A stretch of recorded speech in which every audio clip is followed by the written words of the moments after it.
One TV1. Sore hari ini kita semua ya teman-teman berkumpul di tempat ini dalam rangka untuk membahas persoalan yang meresahkan. Di mana persoalan meresahkan? Ini kebetulan saya setelah berbincang-bincang dengan teman-teman dari Papua, dari Merauke, ya kan? Mereka merasa ada kejanggalan dan keresahan luar biasa. Bagaimana seorang koruptor, ya kan, itu bisa divonis 10 tahun bebas berkeliaran. Sang koruptor tersebut adalah bupati yang menjabat di Merauke selama 2 periode dari tahun 2005 dan 2005-2010. Beliau adalah Johannes Rube Gibson. Keputusan ini kan mestinya segera dieksekusi. Nah, tetapi sampai hari ini yang menjadi keanehan dan menjadi keresahan itu, kenapa putusan tersebut tidak segera dieksekusi? Nah, oleh sebab itu, mengawali pembicaraan ini, saya mempersilahkan pelapor, ya, dalam kasus ini adalah Bung Kosmas Trepla SHMH yang memiliki laporan sekaligus menjelaskan tentang kronologis kasus ini pada tingkat pengadilan sampai hari ini. Apa saja yang Bung lakukan dengan teman-teman, ya kan? Yang dalam hal ini saya juga pernah juga ke Papua, ke Merauke, ya kan? Saya mengutip bahasa suku Mari, ya kan? Izakot bekai, izakot kai. Satu hati, satu tujuan. Jadi kita semuanya satu hati. Untuk apa? Demi penegakan hukum, kebenaran dan keadilan. Jadi tidak boleh ada pejabat, mantan pejabat, siapapun negeri ini, ya kan, dia tidak boleh menjadi manusia sakti, manusia yang tidak boleh sentuh hukum, ya kan. Dalam istilah hukum itu adalah equality before the law, ya kan. Mau itu presiden ke, mau itu menteri ke, siapa saja, mau ketua partai ke. Kalau dia bersalah, hukum itu. Nah, jadi dalam hal ini, dalam kasus ya KPC ini, saya minta Bung Kosmas, ya kan, untuk mengabarkan kronologis, ya kan, sampai ada apa? Kok sakit betul ini? Biar silakan. Baik, terima kasih. Salam sehat untuk saudara Papua semua. Memang benar bahasa tadi, kita satu hati, satu tujuan. Sama, menegakkan hukum itu harus satu hati, satu tujuan. Satu tujuan. Kami dari Forum Gerakan Penegakan Hukum dan Keadilan Indonesia mencoba untuk menelusuri lebih dalam dan lebih jauh. Kenapa sampai saat detik ini yang bersangkutan belum dieksekusi, padahal sudah terpidana? Kami berawal dari putusan ini. Dalam putusan Mahkamah Agung nomor 942 garing K garing Pit Tipsus garing 2015. Di sini hakim mengadili ada beberapa poin kan. Yang pertama, menyatakan terdakwa Dr. Anus Luba Gibson alias John tersebut telah terbukti secara sah dan meyakinkan bersalah melakukan tindak pidana korupsi secara bersama-sama. 2. Menjatuhkan pidana kepada terdakwa. Oleh karena itu, dengan pidana penjara 10 tahun dan denda sebesar 200 juta rupiah. Dengan ketentuan apabila denda tersebut tidak dibayar, maka diganti dengan pidana kurungan selama 6 tahun.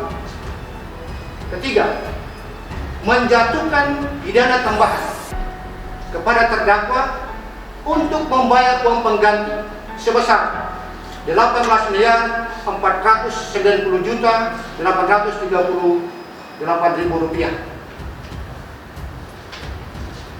Jika uang pengganti tersebut tidak dibayar paling lambat 1 tahun, maka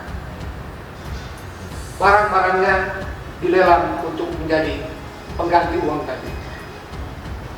Ini intinya bahwa yang bersangkutan sudah divonis bersalah dan terpidana, ya, tertanggal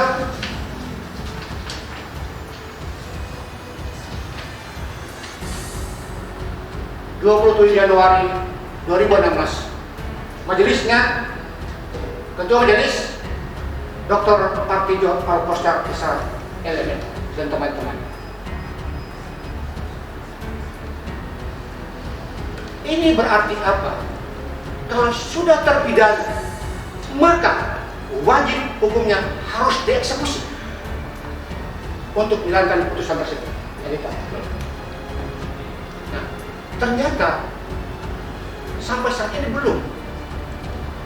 Maka kami telusuri, walaupun sebelumnya teman-teman yang lain, ada Padma, ada teman-teman juga mempertanyakan hal ini kepada Kejaksaan Agung, tapi belum mendapat jawaban yang tuntas sampai saat ini.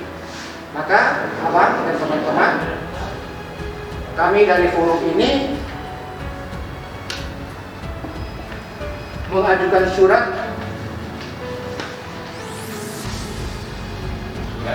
ke Kejaksaan Agung dulu. Ya.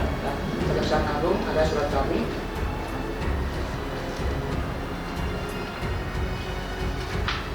Untuk memohon audiens dengan jam picus khusus terkait dengan masalah ini. Ya. Tidak segera dieksekusi. Kenapa? Sudah tertunda-tunda ini. Apa sebenarnya? Ya. Dan mana penyakitnya ini? Ya, maka kami juga harus telusuri, tidak bisa mendengar dari informasi lain. Harus on the track, Ya. masuk pada sasaran. Ketika surat kami masuk, pada akhirnya kami diterima di Jalan Picus.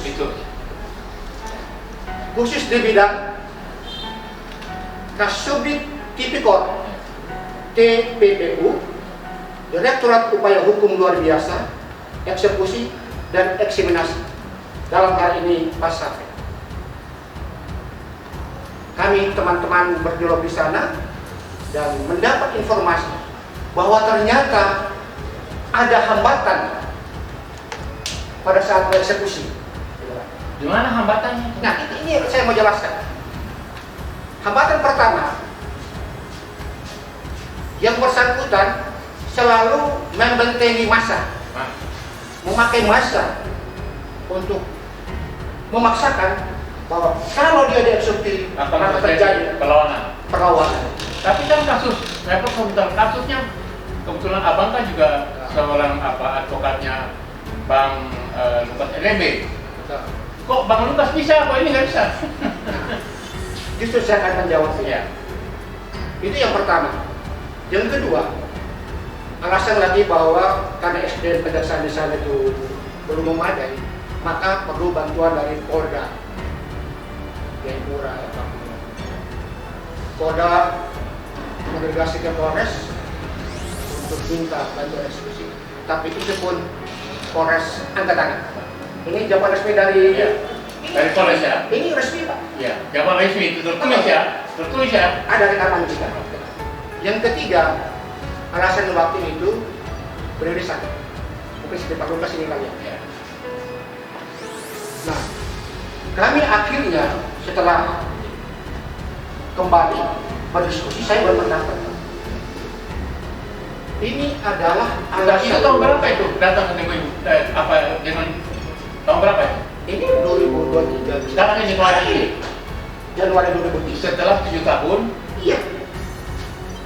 Nah, kami berkesimpulan hambatan-hambatan itu adalah hambatan teknis, bukan hambatan hukum.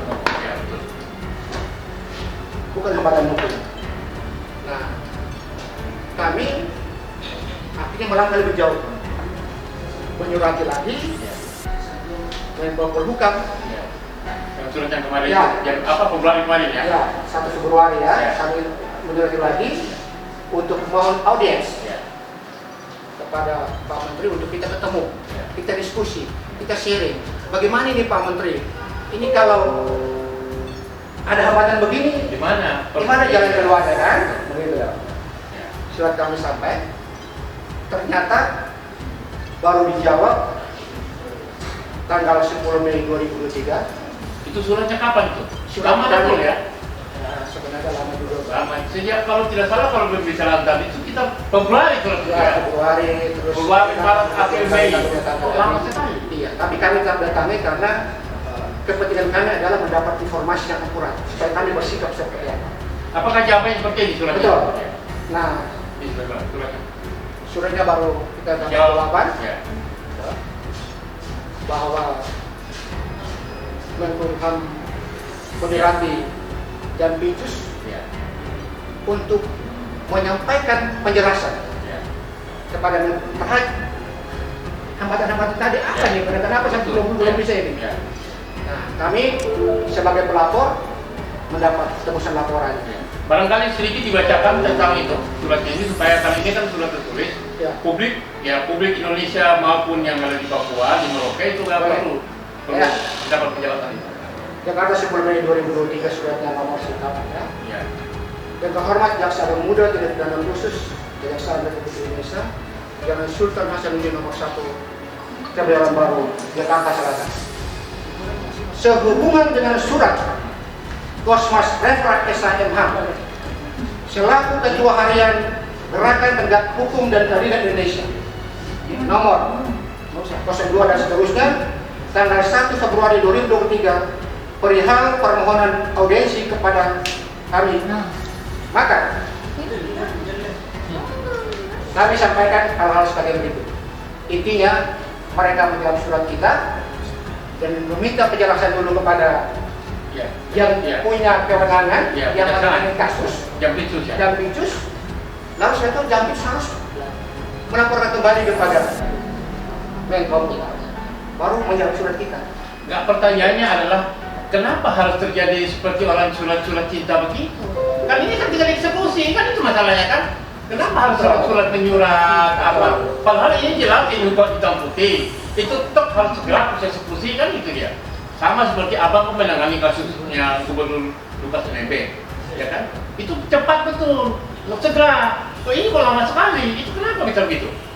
Ini sebagai seorang praktisi hukum. Ya, saya memandang ini sedikit ada perbedaan. Nah, Maka kenapa saya fokus untuk masalah ini karena memang kita mau uji ya, bahwa semua orang itu sama di depan ya betul.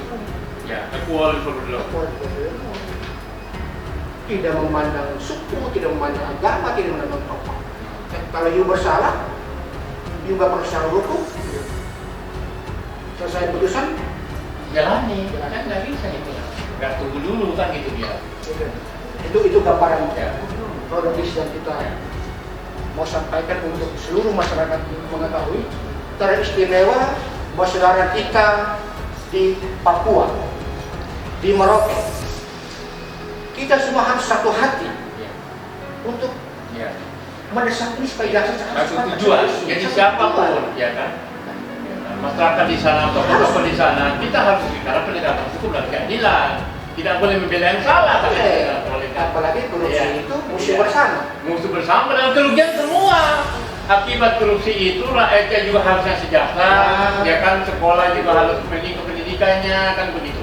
Dengan uang yang terpakai seperti itu, akhirnya kan hak-hak mereka kan dirampas itu kan. Jadi berarti kendala teknis kerja harus diabaikan. Itu persoalannya kan. Iya, maka suka dan tidak suka, Ya. senang dan tidak senang, seluruh komponen bangsa ini teristimewa kejaksaan. Mari kita sama-sama memberikan dukungan, memberikan support supaya segera dieksekusi. Kan ada adibium di kita Ya. juga hukum ini. Ya. Ya. Walaupun langit runtuh, Ya. tetapi Ya. hukum tetap tegak. Walaupun orang Papua ribut, Iya. walaupun Papua demo, Iya. tapi John Bergeser harus masuk. Itu prinsip. Makanya kan kalau saya bandingkan dengan kasusnya Lukas NMB saja, ya kan waktu itu kan hampir sama alasannya. Ini teknis, nanti Papua akan demo begini-begini. Loh, ternyata kan juga tidak ada apa-apa. Jadi berarti persoalannya ada di tipikor, ya kan? Jampitsus, ya tipikor itu segera melakukan eksekusi. Tanpa lagi ada hal surat cinta lagi antara Menko Polhukam dengan meskipun Menko Polhukam itu adalah koordinator, ya kan? Menteri-menteri teknis. Tetapi kan ini kan sudah jelas nih, kok harus ada surat-surat seperti ini, itu yang saya pertanyakan. Nah, satu hal lagi, ini juga menjadi pertanyaan saya, bahwa ini ada foto ini, ada foto. Nah ini, bagaimana seorang terpidana 10 tahun bisa leluasa ketemu dengan Wapres bersalaman, ya kan? Kemudian dengan Menko Polhukam. Ini bagaimana ceritanya seperti ini? Ini menurut pandangan abang sebagai pelapor bagaimana? Ini saya berpikir begini, semua orang itu wajib tahu hukumnya, bahwa ketika ada putusan terhadap terpidana Pak John Doe, maka saya kira semua orang pasti tahu, pasti, apalagi aparat pemerintah, Iya. pasti tahu. Tapi yang jadi masalah, yang bersangkutan bisa bebas langsung kemana-mana, dia bisa tidur di rumah, bisa main segala, peronda-peronda, kan itu dia. Itu yang kita terus saat ini kan. Mudah-mudahan ini abang momen hari Ya, hari kejaksaan ya. Iya, makanya itu tadi. Bagaimana kita memandang ini hari kejaksaan? Apakah ini tidak semacam noktah hitam?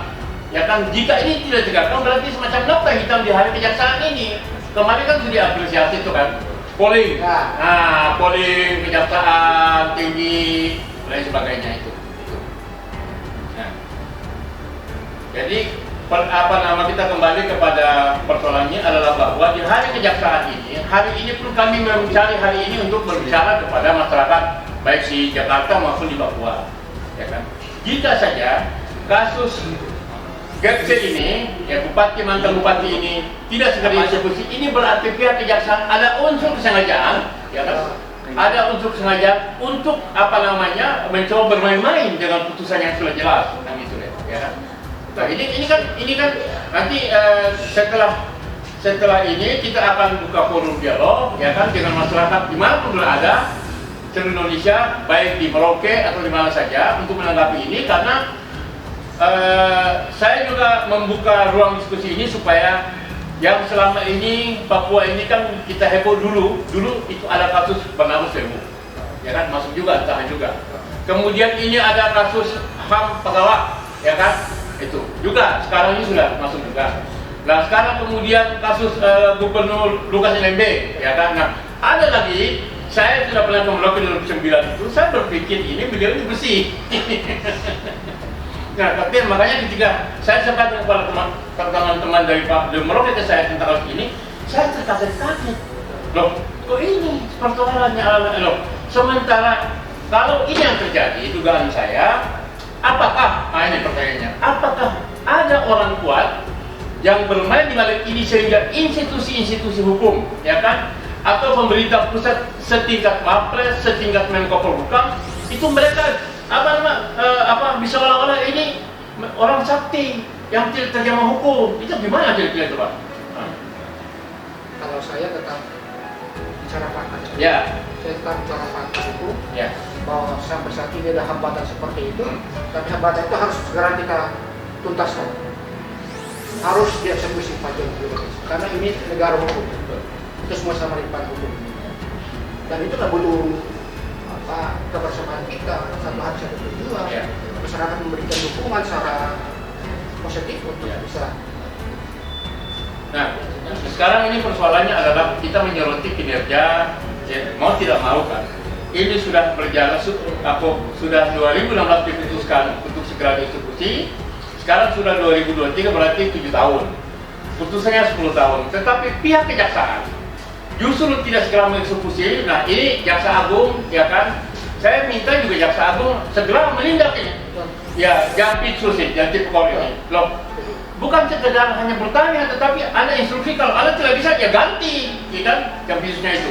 Masa, ini kan bikin malu ini kan gitu. Di hari kejaksaan, jam pitsus tidak bisa bekerja dalam kasus Getse ini. Nah, kenapa? Orang bisa menuduh, bisa punya backing, bisa dibayar itu. Itu kayak, loh, apakah begitu Kejaksaan Agung? Pak Jaksa Agung, Pak ST Burhanuddin, kan itu masalahnya kan? Itu tadi. Nah makanya dalam kasus ini kita minta ketegasan dari pihak Kejaksaan Agung, yaitu dalam hal ini CTU, Jampitsus, ya kan, Tipikor, segera mengeksekusi ini. Nah kalau tidak, berarti publik bisa menganggap bahwa Anda menerima sesuatu Satu, yang kedua ada backing, yang ada takuti. Nah, hukum kan nggak boleh seperti itu, gitu. Nah, jadi itu yang barangkali sebagai pengantar awal, ya kan, yang kita sampaikan kepada publik. Dan ini kita akan buka forum dialog kepada para pencinta hukum atau masyarakat yang pemerhati hukum, dan keadilan, terutama teman-teman dari Merauke dan dari Papua secara keseluruhan. Bagaimana posisi kasus mantan gubernur Merauke ini, Bung John Bluebell Gepse, Bung Gepse, ya kan? Nah, karena apa? Kita harus cinta kepada tegaknya kebenaran keadilan, ya kan? Dan kita tidak pernah membunuh siapapun, ya kan? Kalau memang dia bersalah, hukum harus berbicara.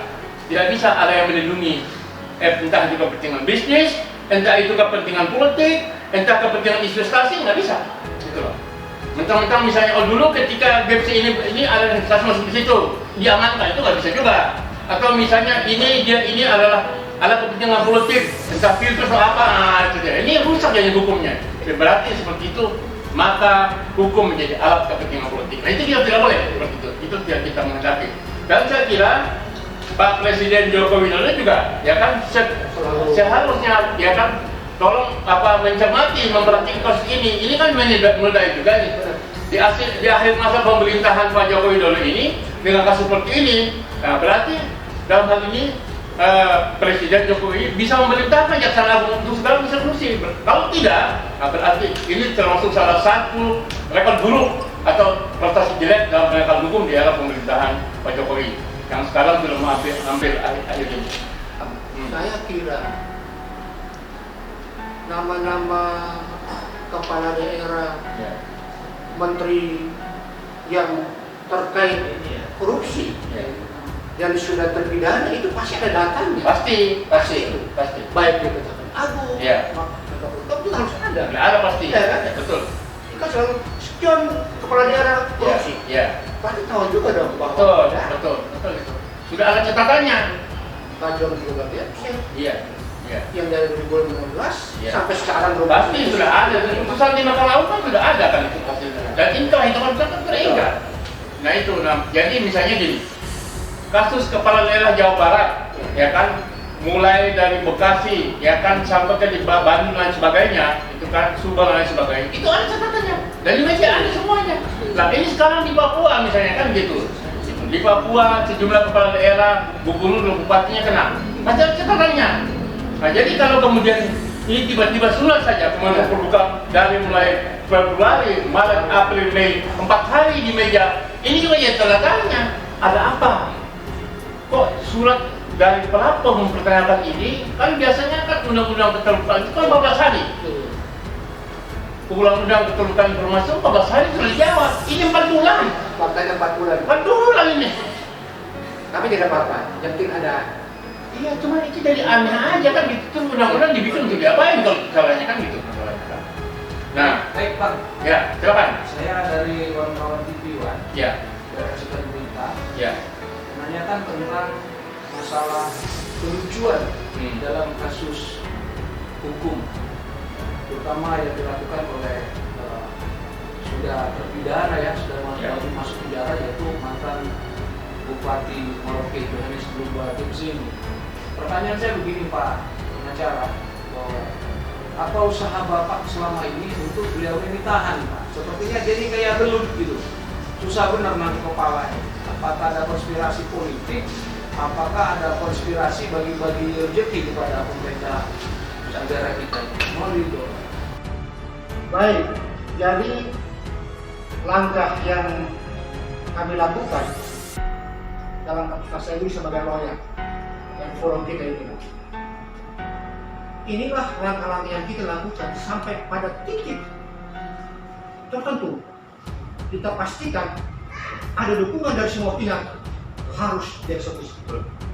Itu ada kita. Makanya kami step by step. Kehati-hatian juga kami perlu. Biar lama tapi ada progres.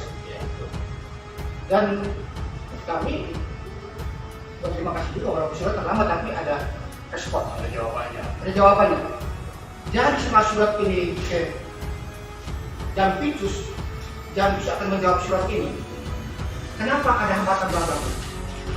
Kita meninggal lagi, baru kami datang lagi disampaikan ke kami, oh ini karena kita sampai sekarang Pak eksekusi. Itu yang mau kita lakukan. Tidak ada satupun orang satupun yang bisa menghambat eksekusi. Itu prinsip. Bahkan kami lawan terus, tapi kami lawan tidak dibiarkan, kami ambil langkah. Dan setelah ini besok kami datangi yang Picus. Setelah Jan Picus, tidak perlu kami ke teman-teman DPR lagi untuk meminta dukungan. Kita semua sehati, satu tujuan untuk eksekusi. Karena korupsi musuh bersama di negeri. Baik, itu sebentar Pak, ada tambahan nih pertanyaan bahwa ada terkesan bahwa mantan Bupati Johannes Global Games ini terkesan sakti, ya? Terkesan sakti. Nah ini apakah dia punya ilmu? Apakah dia punya ilmu bagi-bagi duit? Ini kita nggak tahu dengan kejaksaan ini. Kalau dijawab. Ya, saya jawab ya. Tapi nanti kalau beliau kan pengacara takut nanti jawab apa nama menghina. Tidak. Jadi begini kan. Di dalam satu kasus hukum itu biasanya kalau hukum itu kelihatan seperti ini, ya kan? Yang menceret begini jalannya. Itu ada dua, backing dan duit. Nah, backing ini tentunya kan pasti punya kekuatan powerful. Apakah di bidang intelijen? Apakah di partai, ya kan? Apakah di DPR, apakah di pemerintahan? Lah, kalau misalnya selevel ketua DPR dan ketua partai Setia Novanto, partai Golkar saja, bisa, ya kan? Dalam kasus EKTP ini kebetulan saya yang mengangkat masalah itu dieksekusi. Lalu kemudian hanya sekedar seorang mantan bupati, kok seperti sakti betul. Nah itu ilmunya bukan karena di kesaktian dia, biasanya punya backing dan punya duit. Itu dua hal itu, tunggu. Ya kan? Jadi dengan demikian, sebagai masyarakat pencinta hukum dan keadilan, kami juga tidak ingin kejaksaan ini rusak. Benar. Ini kejaksaan ini rusak kalau begini caranya, gitu loh. Ya kan? Jadi kalau misalnya Jan Picus tipikal tidak segera mengeksekusi, saat ini juga kami minta kejaksaan segera memeriksa dia, jaksa agung memeriksa dia dan memberhentikan pada urusan itu. Hukum itu nggak bisa cerita itu tadi, ini begini, ini begitu, nggak ada. Sudah ya, ini adalah menghina namanya ini. Jika kejaksaan, ya kan, Jan Picus tidak segera mengeksekusi berarti dia menghina Mahkamah Agung, dia menghina Polhukam, dia menghina Presiden, ya, dia malah Presiden itu, menghina DPR. Nah jadi kesempatan ini sekali lagi Pak Jaksa Agung ST Burhanuddin, Anda punya anak buah bagi kita belum 7 tahun loh. Ini merusak ini citra kejaksaan. Gitu. Nah, jadi dalam hal ini pulang dari sini besok hari Senin ini, saya minta segera eksekusi. Nggak ada cerita lagi, kita minta. Saya sebagai juga dalam hal ini sebagai pengamat dan juga aktivis gerakan perubahan, ini salah satu noda hitam di kejaksaan, di mana pada saat hari kejaksaan saat ini sedang diperingati dengan adanya kasus ini, itu mencederai dan merusak kualitas kejaksaan ini. Jaksa itu beradu. Nah, jadi saya kira itu saya tambahkan, ya kan. Teman-teman yang lain dari media silakan bertanya, atau kita minta teman-teman dari siapa? Ibu siapa? Ibu Rika dari? Ibu Rika silakan bertanya, menanggapi atau berikan komentar. Ya, terima kasih.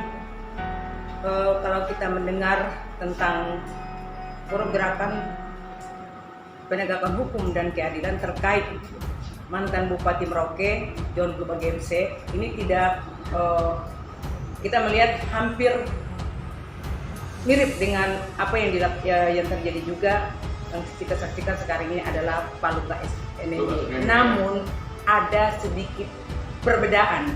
Perbedaan itu cara bagaimana untuk melakukan eksekusi. Kalau kita lihat Pak Lukas NMB ini contoh, beliau belum dikatakan inkrah ya dalam suatu keputusan, tetapi sudah dipaksakan oleh KPK untuk mencabut keluar dari Papua, mendatangkan ke Jakarta. Padahal itu masa sudah menduduki rumah dari Pak Lukas NMB. Sekarang yang terjadi yang sampai 7 tahun ini adalah bagaimana keputusan ingkrah dari MA dan Kejaksaan Agung yang sudah benar-benar itu ingkrah dan harus jelas dieksekusi. Hanya kenapa dengan 2 faktor keamanan dan kesehatan dari yang bersangkutan, kenapa Kejaksaan melalui Kejaksaan Negeri Merauke dan pihak-pihak yang terkait di sana tidak melakukan suatu demo atau demonstrasi penangkapan yang boleh dikatakan juga harus seimbang dengan apa yang dirasakan oleh Pak Lukas NMB. Maka di sini kita lihat adalah suatu diskriminasi. Padahal itu adalah Papua. Mohon tanggapan dari narasumber sendiri. Seperti apa? Dan ini harus perlu langkah tegas apa yang harus benar-benar boleh dikatakan diterkam pihak-pihak yang ada di pusat untuk harus melakukan hal ini. Terima kasih, Pak. Melihat mengamati proses Pak Lukas, itu kan Pak Menko kan komentar. Ya kita lihat dari nasi bungkusnya aja. Kalau nasi bungkus sudah mulai sedikit, kekuatan sudah melemah, eksekusi. Berarti sama juga. Kenapa dalam konteks terpidana John Luba Gengse belum ada sikap dari Pak Menko Polhukam? Ya kan? Untuk itu kami menyurati tadi supaya beliau juga bersikap menjawab seperti apa. Lukas masih tersangka saja, beliau begitu betul untuk bicara proses hukum. Sekarang ini kita bicara proses penegakan hukum. Sudah ingkrah harus eksekusi. Tidak ada alasan itu, Pak. Kalau ini menjadi modal hitam dalam penegakan hukum itu. Jadi kami tetap bergerak. Sekali lagi kita terus sampai ada titik temu harus eksekusi. Kami berjuang terus. Dan ini mohon dukungan dari masyarakat Papua, keluarga Merauke dan seluruh pencinta keadilan dan perdamaian untuk mari kita satu hati untuk satu tujuan. Itu yang didapat dari saya sebagai lawyer dalam konteks memperjuangkan penegakan hukum di negeri. Tapi lawyer juga bergerak hukum. Jadi bukan teman-teman jaga, sementara juga. Baik, Bung Reflas. Jadi ini Bu ya, ini kan sudah terpidana, sudah difonis, tapi bebas berkeliaran, bahkan bertemu dengan Wapres dan Menko. Jadi hari ini juga saya minta tanggapan, ya kan? Saya kira Pak Maruf Amin sebagai Wapres, gimana itu? Kok Anda bisa menerima seorang yang sudah terpidana, ya kan, dengan bebas, tidak memerintahkan kejaksaan konstitusi, malah menerima? Ini kan nanti dicurigai, ini Pak Maruf cuma berapa? Nah begitu juga ini Menko Polhukam, kok sikapnya beda terhadap Lukas NMB, ya kan? Jadi ini saya kira dalam hukum itu tidak boleh ada diskriminasi apapun bentuknya lah, ya kan? Itu loh. Jadi jangan lagi kemudian birokrasi tingkat Menko, tingkat Wapres, kok jadi acak-adul begitu? Itu loh masalahnya kan? Nah jadi ini yang akan membuat masyarakat kecewa.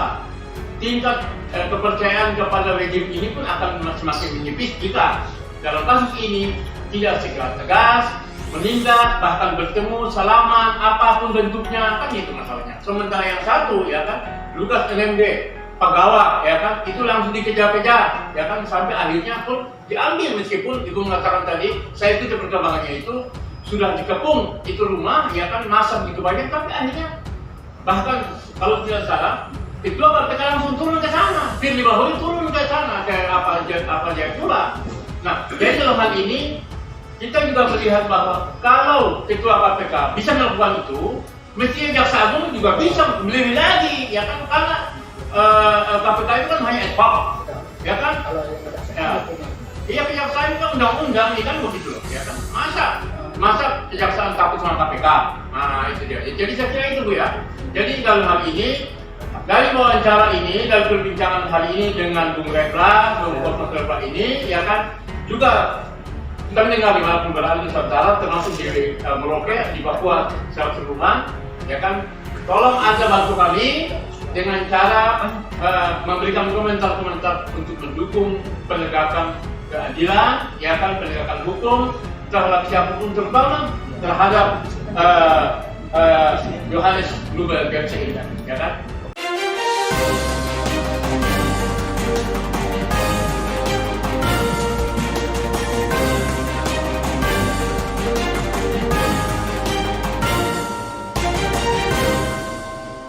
One Kawan TV 1